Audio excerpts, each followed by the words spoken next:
pigeons. So bought a couple new round bale feeders. How many pigeons are in there?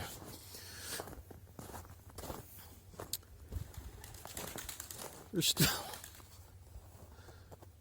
That's a lot of pigeons. These are made by the Hutterite colony at Valley View. They were advertising them at the local auction mart. They're a lot heavier than the high hog or UFA feeders that I've been using and breaking. Steel is way heavier.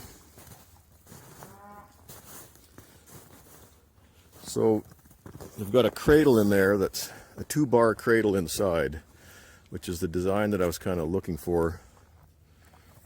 How are you? And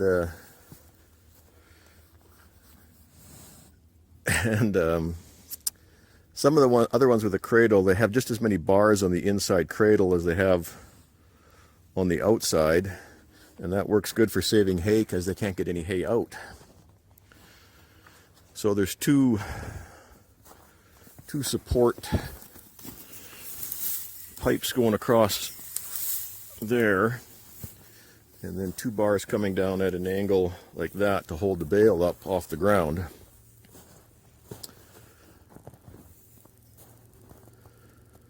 So we'll see. This is kind of the cruddy end of the bale here. They're not eating into it yet. We'll see how they work. And I know they're a lot stronger. They should hold up that way. This is the end that they're able to get some hay out. They're still pulling some off the top.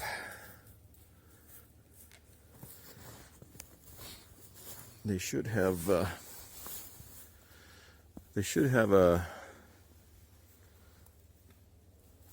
some boards or something on top here to stop them from pulling this off. But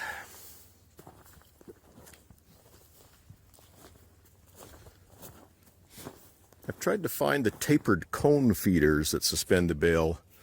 There was a study in, I think it was Michigan State, did a study where this is the bull and cat pen.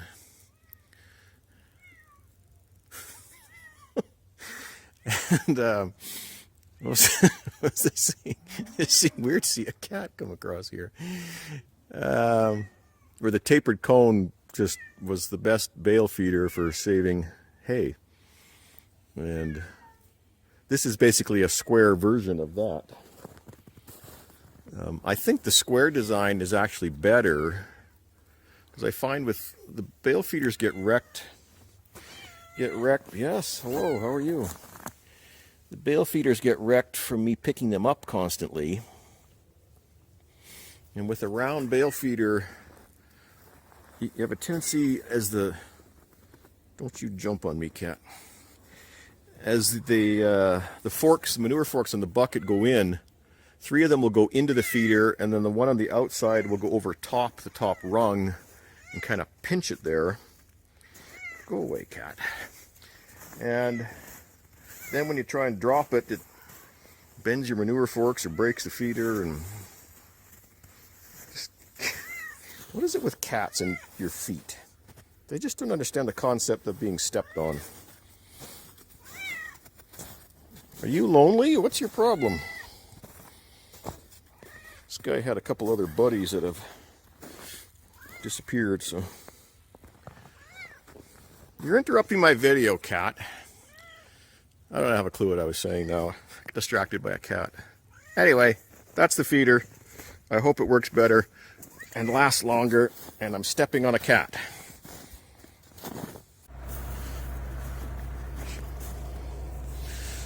All right, Wooly, get out of the way, you wild animal. So, just thought I'd show you this feeder without a bale in it.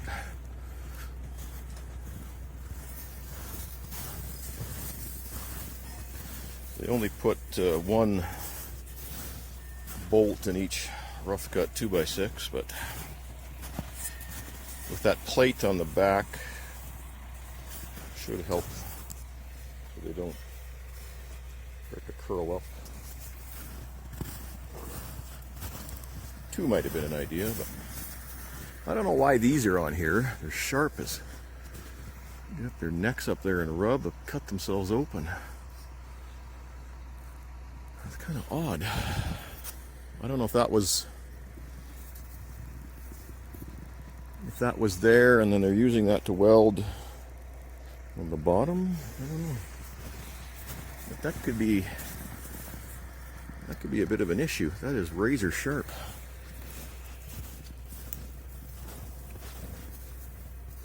So these are the bred heifers. There's 16 of them. So I'm going to put these in where they're not going through a bale in a day. Again, we have quite a mess here. Again, this feeder's busted. They're climbing into it. Yeah, you. This is one of the bent or the angled slant, whatever you want to call it, feeders. They're weaker than the straight barred ones. Junk. So anyway, we'll drop this in here and see how it goes with these bred heifers. So this is day 3 with the bred heifers. This feeder.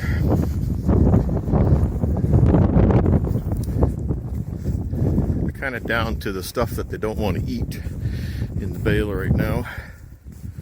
But the amount of waste is way better than the other feeders, there's no doubt. They're spilling some out now as the bale's kind of come apart inside. I don't know, it's hard to say. I probably should feed them another one. They're spoiled. 3 days, 16 bred heifers, and 1 round bale. You'd think they should be done.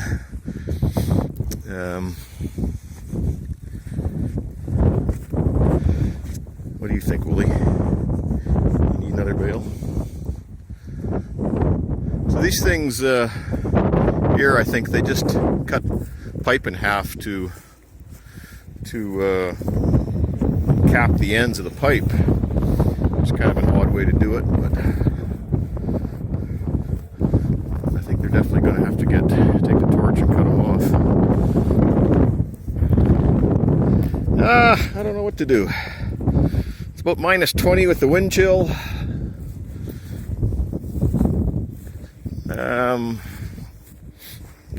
I think I'll bring them another bale, and I always pick up what's left and take it up to the cows for them to clean up. So if it wasn't so cold, I think I'd leave them for another day. Maybe bring a bale of straw out for them to nibble on, but that's pretty good for 3 days. 1 bale, 16 heifers. I think these feeders might be worth it. So there really wasn't much in there. You know, once it fluffs up, it looks like a lot more, but there's not much in that bucket. That's all that's left on the ground. They'll come back and lick up any alfalfa or fine material off the snow. And that's a pretty efficient way, I think. Well, I don't know if it's efficient as far as manpower, but efficient in terms of how much hay you waste.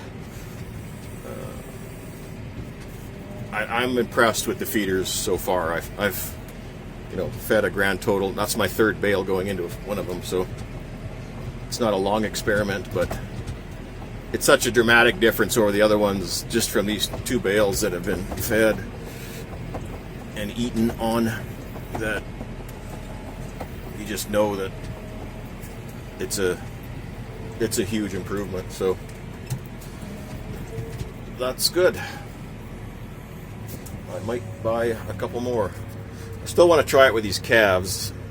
They've got 2 feeders in here. There's a UFA feeder over there and a high hog feeder here. Calves just have issues with access. They can't reach, and then they crawl in. They're getting some pellets out of that creep. Well, I guess it's a self feeder now. I just have the slides crimped down, so they kind of have to lick at the bottom of the slides, so they're not getting. They can't get as much out of there as they want.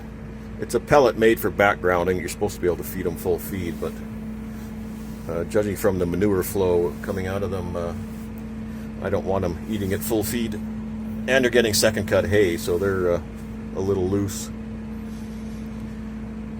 So the pen's working good. Let's make sure I don't run over something here. It's nice to have that mono slope. I saw on the internet, on YouTube, some building company in the States calling those a mono slope. We've always called them an open face shed, but mono slope, that sounds way better. I like that. Vaccinated them, ivermected them on the 11th. They were weaned on the 24th. And I've treated 5 or 6 for pneumonia, some pink eye. But they seem to be kind of settling in now and doing all right. So far, so good.